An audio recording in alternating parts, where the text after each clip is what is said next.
On Sunday, April 18th, HLN will be airing the season finale of How It Really Happened with Hill Harper, the Jenny Jones Show Fatal Attraction, which will investigate the murder of Scott Amador.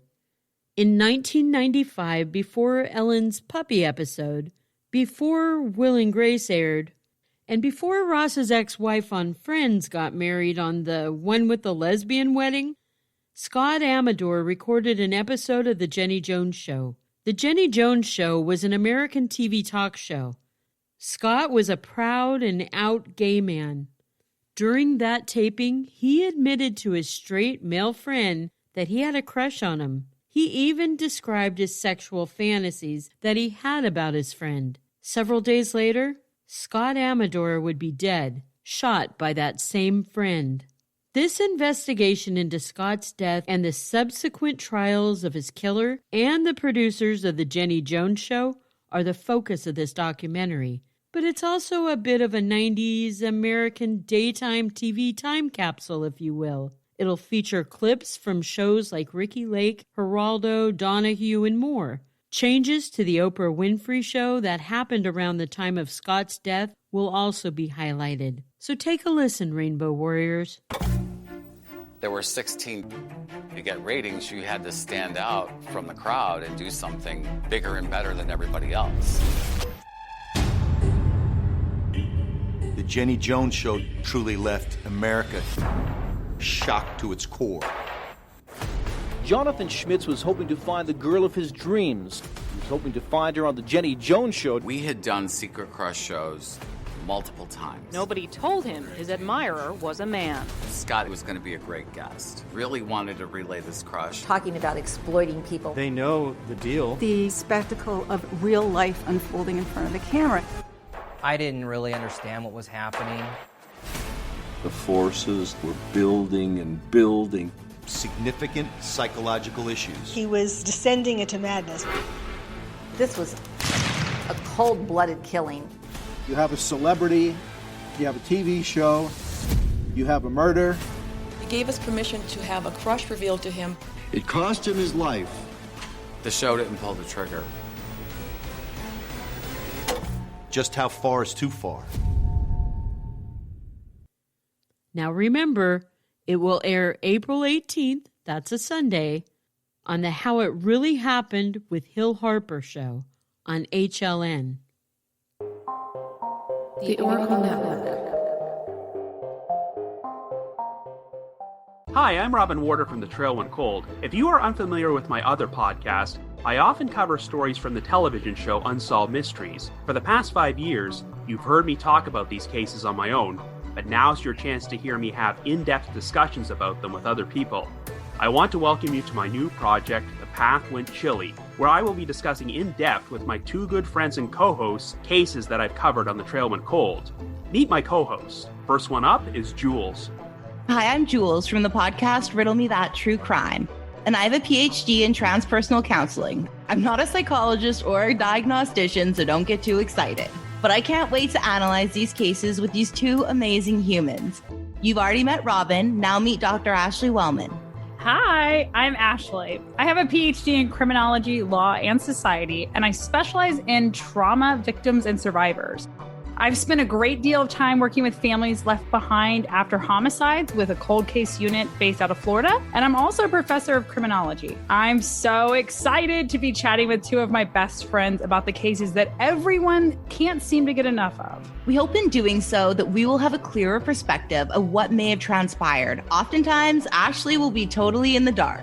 Jules and I will be telling Ashley a story she may not know much about, so all of her reactions are genuine. We will be releasing on all major platforms April 8th. We hope you will join us as we attempt to heat up some ice-cold cases. The Path Went Chilly will be available every Thursday on all major podcast platforms.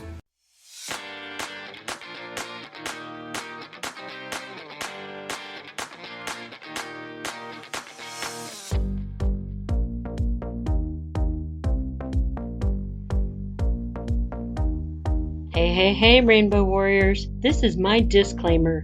Beyond the Rainbow is a true crime podcast.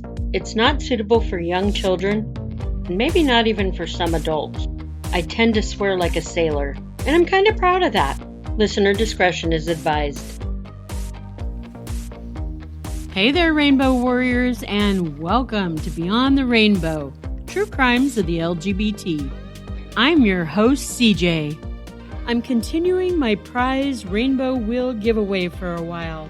I have a lot of stuff, so be sure to send me your mailing address to get on the wheel and win a prize. For free! Almost everyone will be a guaranteed winner. Find me on Facebook at Beyond the Rainbow Pod, Instagram at Beyond the Rainbow Pod, and Rainbowcrimes 12, and Rainbowcrimes on Twitter. If you have listener questions or case suggestions for me, you can DM me on any of the socials, or shoot me an email from my website at beyondtherainbowpodcast.com. Also on my website is the ever-expansive list of missing but not forgotten LGBTQ members. This episode's missing but not forgotten is Haley Elaine Worthy, a 30-year-old white trans woman. Haley last had contact with friends and family on December 15th, 2020. She took a spontaneous trip to the Atlanta, Georgia area and then Michigan, and she was on her way back to Georgia on December 13th. On December 14th, around 9 a.m., she discovered that the Ohio River Bridge between Ohio and Kentucky was out, and she was looking for an alternative route. She made contact with friends at 3 a.m. on December 15th, telling them all she loved them and she'd see them soon. After that, Haley and her 2016 silver Nissan Sentra sedan just disappeared. A missing persons report was filed in Georgia. Haley is about 5'5" and weighs about 135 pounds. Her hair is shoulder length, and she's known to color it from brown to reddish. She has blue eyes that change color to gray or green, depending on what she's wearing. Haley has a lambda sign tattoo on her wrist, and she's missing a toenail on one of her big toes. If you might have information on Haley's car or her disappearance, please call Rockdale County Sheriff at area code 770-278-8000. The case number is 20182-984. Imagine, if you can, you and your spouse owning a gorgeous waterfront ranch house on 54 acres. The home is 3,110 square feet. It has 5 bedrooms and 4 baths, and it's located in Newport, Washington. Your beautiful home is the perfect secluded wedding venue. You have another home elsewhere that you can live in, so you embark upon a business venture, and you rent this home out as just that, a place for excited couples to come and get married. Invite their families and friends to help them celebrate a hopeful long life together. The wedding venue is a success for several years, but then COVID happens. You start losing revenue, and to top it off, you and your spouse are having irreconcilable differences and you decide to part ways. The wife, well, she gets the home and the property in the divorce.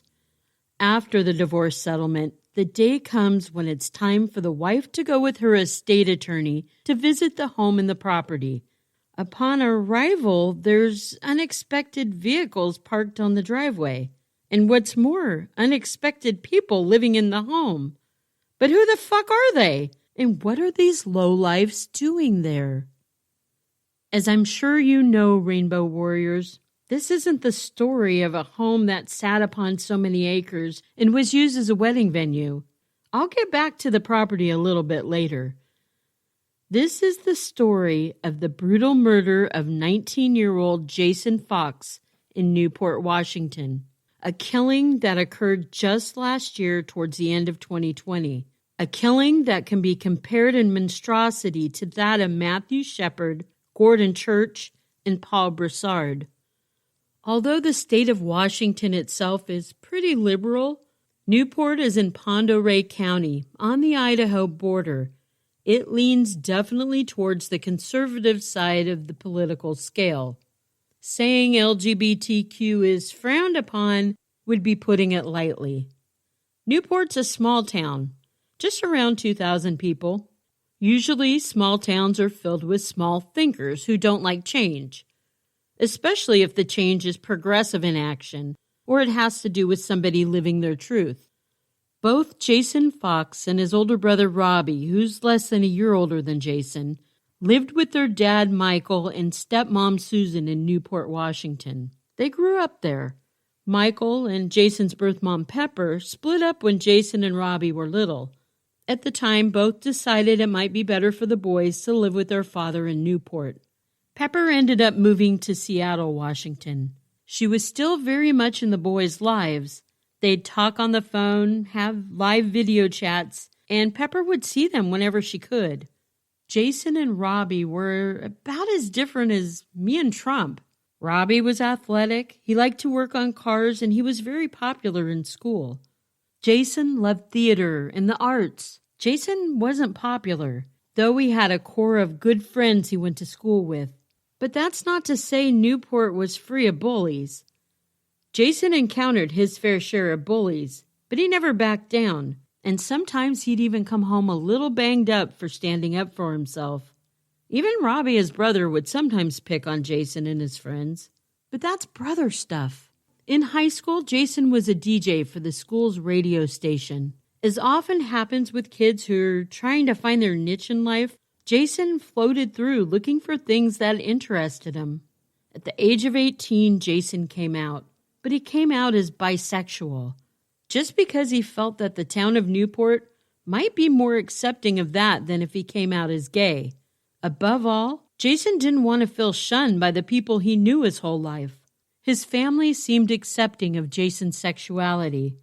Michael and stepmom Susan suspected Jason might be gay early on, as did his brother Robbie. Pepper, his mom in Seattle, was also very accepting. In fact, the summer before Jason's senior year of high school, he decided he wanted to go live with Pepper.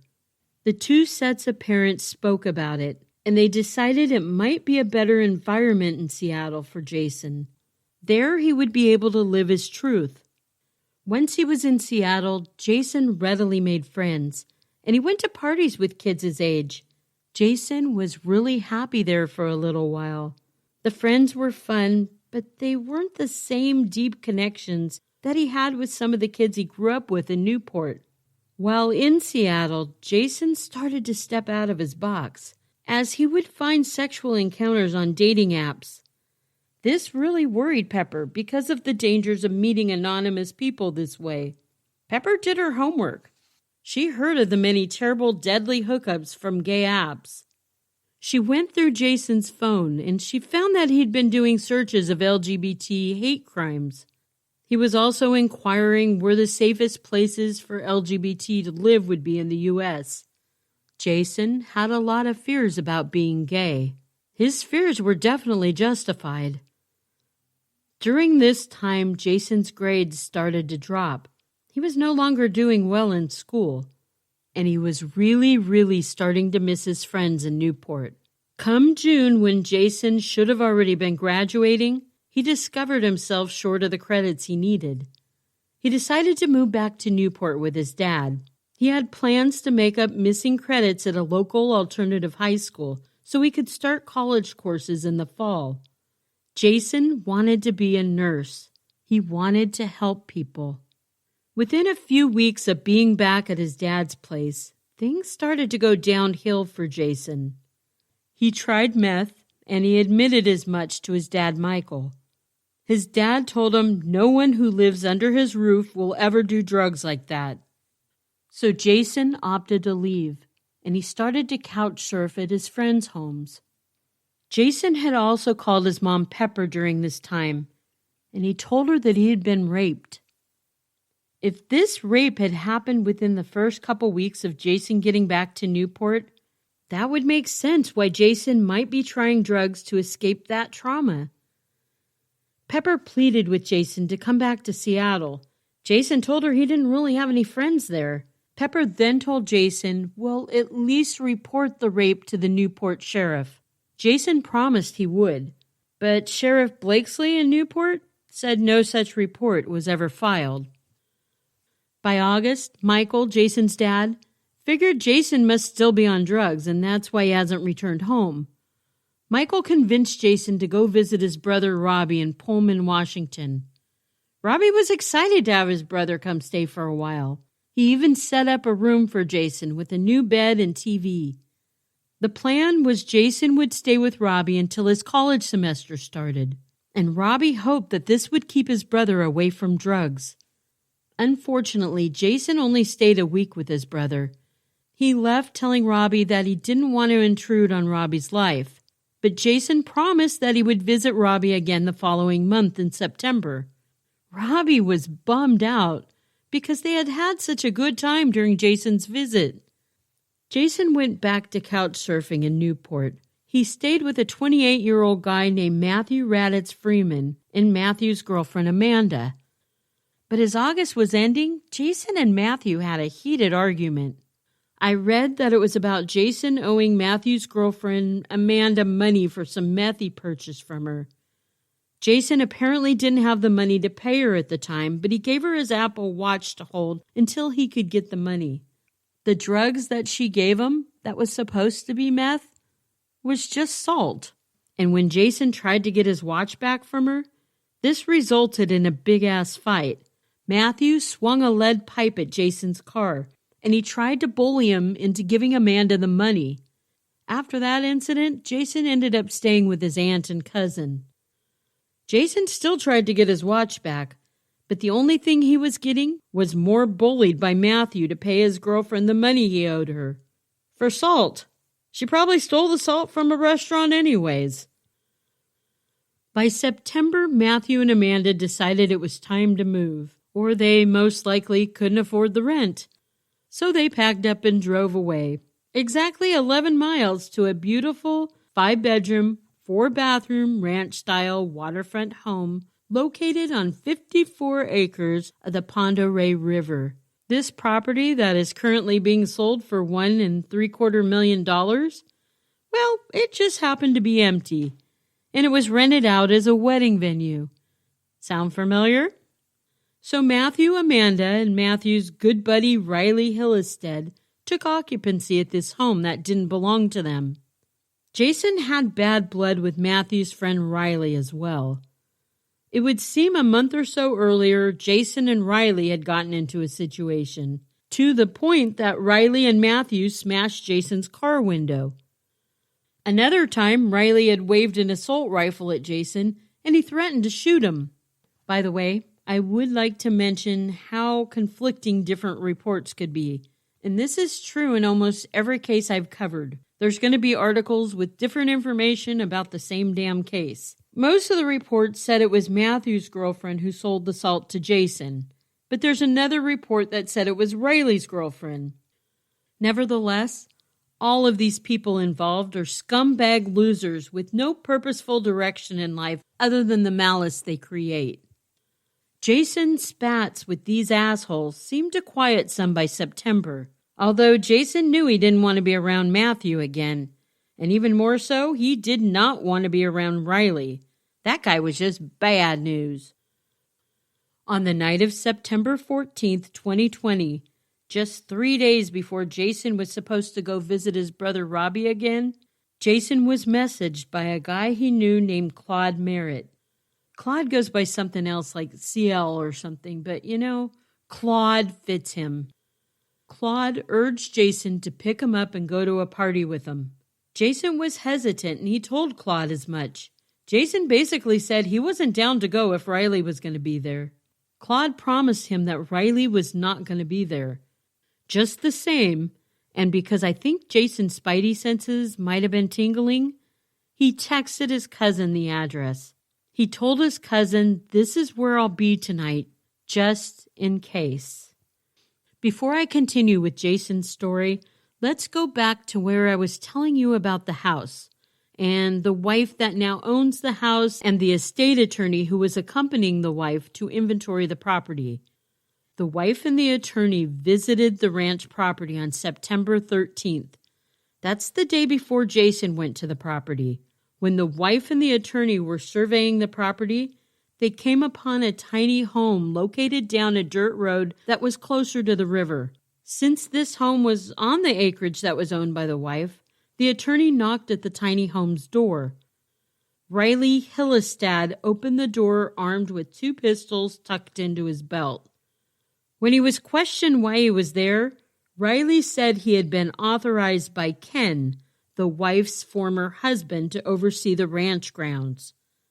Deciding to follow up on this and the people at the ranch house at a later time after they could talk to the ex-husband Ken about it, the wife and the attorney finished their inventory of the property and they left. A day and a half later, enticed by Claude, is when Jason went to the property. The following day, September 16th, when Jason didn't come home or answer his phone, Jason's aunt placed a missing persons report with the Newport sheriff.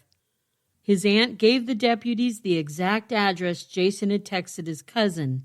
She also notified Jason's parents.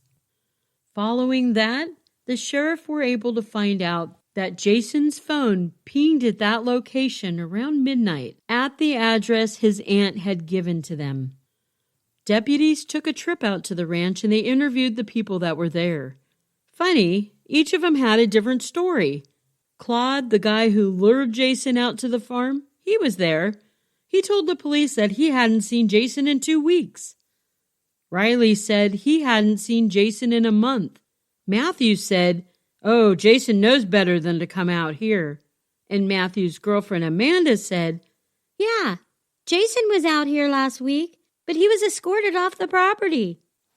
A week after Jason was reported missing, his car was found in Libby, Montana. Incidentally, Matthew's phone pinged in Libby, Montana, right after Jason's disappearance. What a coinkydink, eh? After Jason's car was found, the sheriff went back out to the property and they interviewed the guys again. Each gave a similar story about how Jason and Matthew got into an argument, and just before Matthew assaulted Jason, Claude intervened. Jason then got into his car and he drove off the ranch. Then the guys got into another car and followed Jason off to make sure he really left. 3 weeks later, on October 2nd, the sheriff's department decided they were going to go inspect the wedding venue ranch property thoroughly, something they should have done weeks prior. The sheriff department brought a canine unit out with them for the search. One of the first things they found was a pill bottle. It had Jason's name on it. It was located on a trail that led off of the ranch property and onto a property that was owned by the state of Washington. Also along this trail was a pair of broken sunglasses. The trail led deputies to 2 boats. One boat was on the ground and the other was on a trailer. The dog led his deputies to the boat that was on the ground. Under the boat appeared to be fresh gravel and tire tracks leading up to it. It took 2 more days for the sheriff's department to bring a backhoe onto the property and dig up the area under the boat. Once they did, they discovered Jason Fox's body, hands bound behind him, buried 3 to 4 feet under the gravel and dirt. The medical examiner's report states that Jason died from blunt force trauma to his head. When the guys were interviewed yet again on November 7th, that's almost 2 months since Jason was murdered and no arrests yet? Well, when they were interviewed again, Riley reportedly was at the property wearing a bulletproof vest, pepper spray, handcuffs, multiple knives, a handgun, and an AR-15. Does this dude think he's some kind of militia leader? The sheriff department said that Riley was way more agitated this time. He muttered under his breath how he should have killed the former owner of the property, Ken, when he had the chance. But then Riley went on to implicate his friends Matthew and Claude. He said that they were the ones that beat Jason up in the shop building located on the ranch. He, of course, had nothing to do with any of it. Aha, that must be why this dumb shit walks around a property that's not his, heavily armed. Claude blamed Riley and Matthew told law enforcement Riley and Claude beat Jason nearly to death before they buried him, presumably while Jason was still alive. I want to note the medical examiner said Jason was deceased before he had been buried, and I believe that's because there was no dirt found in his lungs. One of the other guys arrested, Kevin Belding, stuck to the story that Jason drove off the property that night after having an argument with Matthew. I guess no one sent Kevin the memo, "Tell a different lie this time." So 5 men have been arrested thus far for Jason's murder. They are Riley Hillestad, Matthew Raditz Freeman, Claude Merritt, Kevin Belding, and Sean Bella. Now I say 5 have been arrested so far because this case is ever evolving. More and more of these parasitic people seem to be frothing to the top. Pepper, Jason's mom, she's found ties to another suspect who happens to be one of the arrested Sean Bella's fiancé? Wife? For the sake of argument, we'll just call her his bitch because I'm not 100% sure of their relationship. I just know that they're intimately involved somehow. Her name is Ashley, and there were texts or DMs back and forth between Jason and her. Ashley might also be Riley's sister. One of the texts to Jason from her warns Jason to stay away from her brother and her man Sean. She also warns Jason not to go to her work. She works for the Pend Oreille County at the cemetery, and she writes to Jason, "Don't you dare set foot in that cemetery unless you're being buried." In an incident that occurred a week or so prior, from what I gather, the group of guys that were arrested were driving around in a car when they spotted Jason. They started to yell all types of homophobic slurs at him. They were then threatening his life as well. Jason did what any sane person would do. He hid until they left. Ashley texts Jason and tells him that he totally overreacted to that situation. She basically said that the guys were just making fun of him for not being man enough to get his ass beat. She goes on to say that the guys gave him a second chance, and then he ran off and told the sheriff on him, and that Jason needs to learn how to keep his mouth shut. Jason tells her that if it'll make her feel better, to come pick him up and beat his ass. She then tells him she'll bring a shovel and he can dig his own grave, because the world would be a much better place without little faggots like him in it. Sheriff Blakesley isn't sure Jason's murder is a hate crime. Marinate on that for a second or two. How about if we bring Ashley into custody and charge her with conspiracy to commit murder? We have written proof that she used homophobic slurs. Does it become a fucking hate crime then? It's suspected that Riley Hillestad is the ringleader of this group of redneck thugs who coldly murdered Jason. He's been charged with first-degree murder and first-degree kidnapping, along with 7 other charges. His bail was set at $1 million, and his case will go to trial this coming May. Matthew's been charged with first-degree murder, first-degree kidnapping, second-degree taking a vehicle without permission, tampering with physical evidence, and false or misleading statements. Claude and Kevin are charged with first-degree murder, first-degree kidnapping, and making false or misleading statements. Their bail has been set at $750,000. Sean, Ashley's man, is charged with false and misleading statements. Ashley hasn't been arrested. Yet. And neither has anyone else. But that isn't to say more arrests won't be made. Jason's mom, Pepper, has been reaching out to social media. She's attempting to get more attention to her son's case and help find justice for Jason. She posted a plea on TikTok for Ellen DeGeneres or Lady Gaga to help her advocate.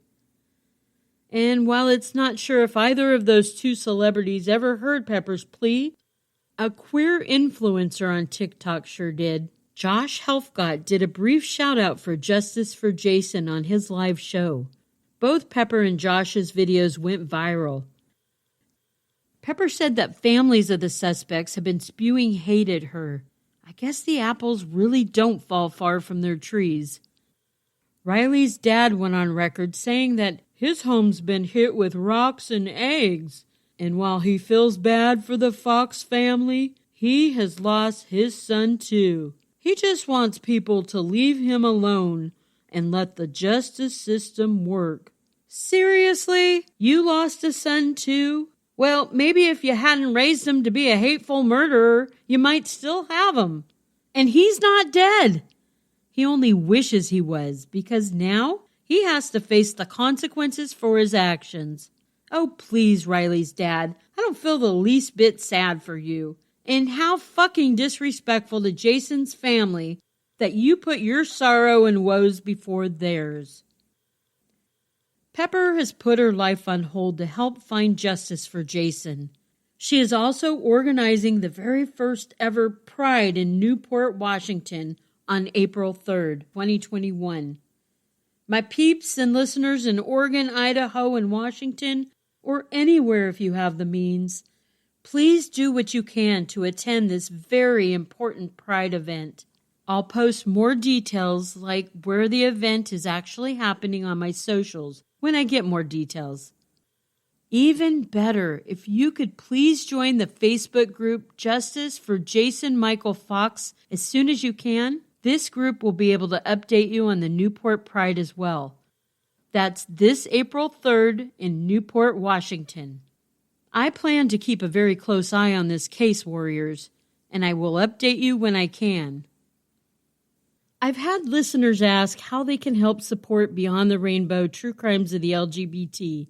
I'm now part of the Buy Me a Coffee program, which helps me to afford being able to send out little tokens of appreciation to my listeners. And I'm hoping one day to also be able to afford a new microphone. Sponsorships on Buy Me a Cup of Coffee start at just $1. I'll post a link in my show notes. Another wonderful way to support any podcast you like is to tell friends or give the show a shout out on social media. A 5-star review wherever you listen to your podcast is yet another way. I know that I absolutely adore when I get a sweet DM from a listener telling me that they love the show.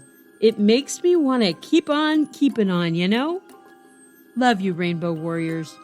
In the meantime, remember, it's not a crime to be gay, unless you're a murderer.